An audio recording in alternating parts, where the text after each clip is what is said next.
Oh yeah, here we go. Well, it looks like Trump has narrowed down his vice president pick. If I had to pick, it's all over the news. Who is with him in Iowa to help him out this week? There's no reason why he would have this person other than to soft launch his running mate. I'm going to go through all of the news with you. By the end, you'll know about as much as I do.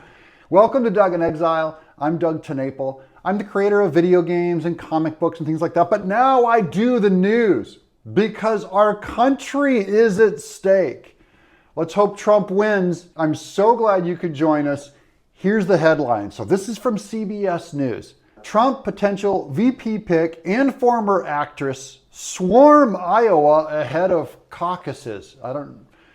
Here goes the actress thing too. I'll tell you who she is in just a moment. Former President Donald Trump is relying on a potential running mate, a former TV actress, and one of his sons to stump for him in Iowa as his campaign tries to blanket the state with events ahead of the Iowa caucuses. I'll also explain to you why this is an improvement on what he did back in 2016 that'll help secure his win.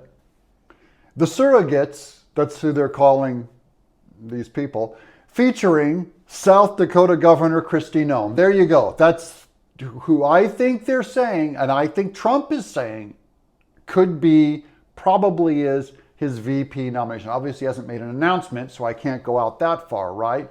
Why is this lady from a totally different state in Iowa campaigning for Trump? Why?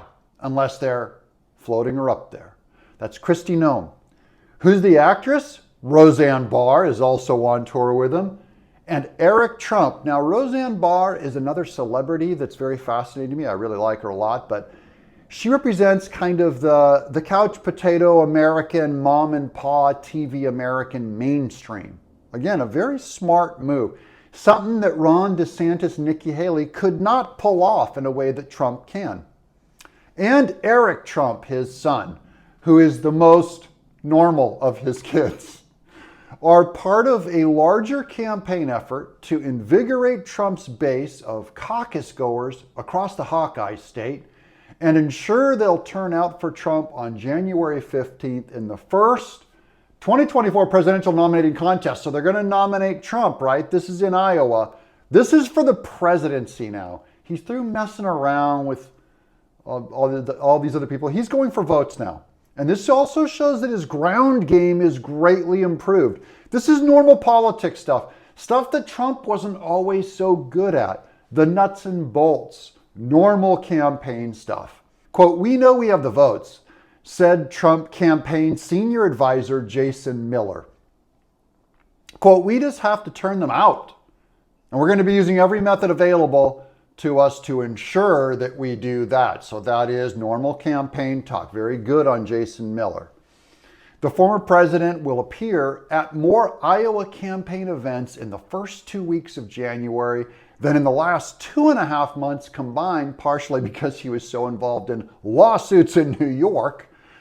Trump, who has led every Iowa poll by double digits for months, so you'd think he's safe, right? No. He has visited the state only 9 times in the last 90 days. Whereas Kristi Noem, who endorsed Trump at a South Dakota campaign rally in September, will kick off the final swing through Iowa on Wednesday evening with a Team Trump Iowa MAGA event in Sioux City. Why Kristi Noem? They need to see if she works as vice president, and I believe she's going to do fine. And I believe she's probably going to be his pick. There's the lovely Kristi Noem. Georgia Rep. Marjorie Taylor Greene will be the featured speaker at a Trump event in Keokuk on Thursday. That's another name that's been floated up as his vice president, only by me.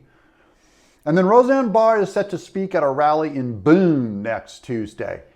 And former Housing and Urban Development Secretary Dr. Ben Carson, who ran against Trump in 2016, campaigned for him in Iowa.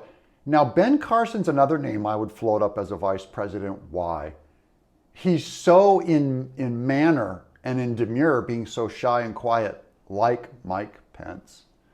I think guys like Dr. Ben Carson, personality types like him, are the kinds of people that Trump actually wants to be around. I don't think he wants another big, loud, flashy, media star guy.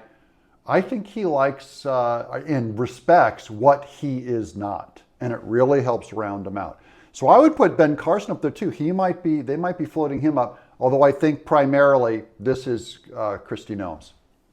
The approach from Trump differs from 2016, when a weak campaign ground game resulted in a second place finish behind Texas Senator Ted Cruz. Though Trump leads polls going into the caucuses that year, Trump went on to win the GOP nomination and presidency, but aides are determined not to let a loss like that happen again. So they are going for normal Republican campaigning. They are not going, even though they know they've got Iowa. See, this is what I like about them. They're taking this very seriously and working hard, even when they know that it's safe. Guys, nothing is safe. This goes for everyone who goes like, oh, the votes are all fake or whatever, I'm not going to vote. No, we need your vote. I don't care what you think about it being fake. Everyone has to do everything they can over the top because your country's at stake. If you really believe your country's at stake, then do everything you can. That might even mean embracing mail-in voting. That might mean going day of voting. If you think there's trouble voting day of, then make sure that you mail in your vote on time and make sure that you're registered now. Contact your local state representatives for the Republican Party. Make sure you're registered, people. We got to get you those ballots. The latest CBS News poll shows Trump with a comfortable lead and indicates he's the only candidate being actively considered by a majority of likely caucus goers, with 58% of voters saying they will choose the president over his GOP rival. So Trump's a lock. It's already done, guys.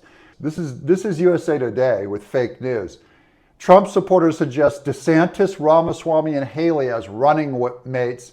That is the least creative take on the whole thing. And that's USA Today. They're always the last to know because they're mainstream media. And then here's the Hill.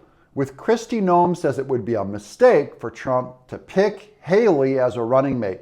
That's my final blow to her being vice president. I think she's protecting her ground. She is protecting her space now as his VP running mate.